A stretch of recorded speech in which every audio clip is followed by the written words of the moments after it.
ओम नमः शिवाय। नमस्कार दोस्तों, आप सभी का आपके अपने चैनल आसान राह में हार्दिक स्वागत है। मैं हूं अपर्णा। दोस्तों, आज मैं आपको सुनाऊंगी सावन मास की पवित्र कथा। सावन का पूरा महीना भगवान भोलेनाथ को समर्पित होता है। पूरे महीने में व्रत रखे जाते हैं, उपवास, पूजा पाठ और अभिषेक किया जाता है भोलेनाथ का। तो जो व्यक्ति भगवान भोलेनाथ की विधि विधान से सच्चे मन से पूजा आराधना करते हैं, उनकी सारी मनोकामनाएं भगवान भोलेनाथ शीघ्र ही पूर्ण कर देते हैं। जिन लोगों की शादियों में विलंब आता है, उनकी शादियों में कोई भी विलंब बाधाएं नहीं आती हैं भगवान भोलेनाथ की पूजा अर्चना करने से। और साथ ही संतान प्राप्ति भी होती है, तो बहुत से कष्टों से मुक्ति मिलती है। तो हमें नियम पूर्वक विधि विधान से भगवान भोलेनाथ की पूजा अर्चना करनी चाहिए। भगवान भोलेनाथ माता पार्वती जी की पूजा करने से वैवाहिक जीवन में आ रही सारी बाधाएं दूर हो जाती हैं।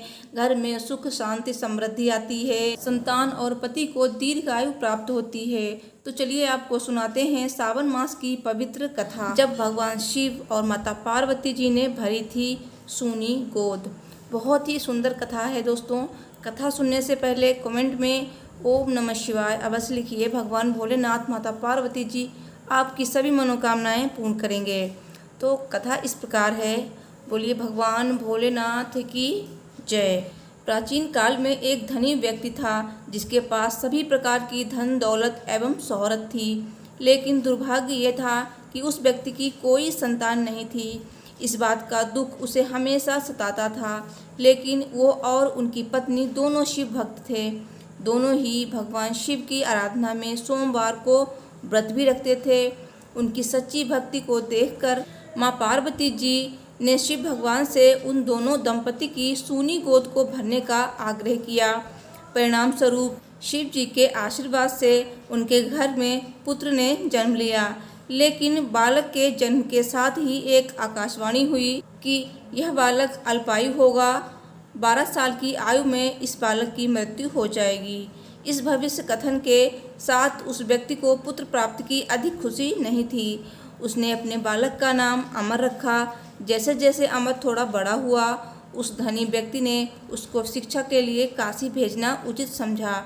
उसने अपने साले को अमर के साथ काशी भेजने का निश्चय किया। अमर अपने मामा के साथ काशी की ओर चल दिए। रास्ते में उन्होंने जहाँ जहाँ विश्राम किया, वहाँ वहाँ उन्होंने ब्राह्मणों को दान दक्षिणा दी। चलते चलते वे एक नगर में पहुँच गए, जहाँ पर एक राजकुमारी के विवाह का समारोह हो रहा था। उस राजकुमारी का दूल्हा एक आँख से काना था। ये बात दूल्हे के परिवार वालों ने राज परिवार से छिपाकर रखी थी। उन्हें इस बात का डर था कि यह बात अगर राजा को पता चल गई तो यह शादी नहीं होगी। इसलिए दूल्हे के घर वालों ने अमर से झूठ मूठ का दूल्हा बनने का आग्रह किया और वो उनके आग्रह को मना न कर सका।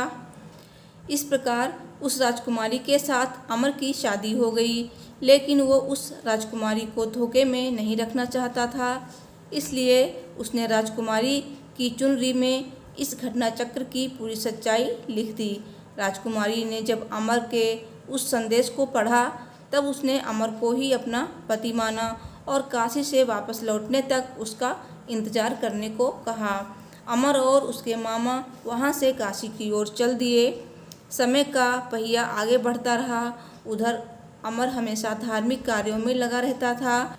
जब अमर ठीक 12 साल का हुआ, तब वो शिव मंदिर में भोले बाबा को बेल पत्तियाँ चढ़ा रहा था। उसी समय वहाँ यमराज उसके प्राण लेने पधार गए। लेकिन इससे पहले भगवान शिव ने अमर की भक्ति से प्रसन्न होकर उसे दीर्घायु का वरदान दे दिया था। परिणाम स्वरूप यमराज को खाली हाथ लौटना पड़ा। बाद में अमर काशी से शिक्षा प्राप्त करके अपनी पत्नी राजकुमारी के साथ घर लौटा। बोलिए भगवान भोलेनाथ की जय। बोलिए गौरी शंकर की जय। तो दोस्तों, वीडियो आपको पसंद आई हो तो प्लीज़ वीडियो को लाइक शेयर कीजिए, मेरे चैनल को सब्सक्राइब कीजिए। मिलती हूँ नेक्स्ट वीडियो में। Thanks for watching. हर हर महादेव। जय माता दी।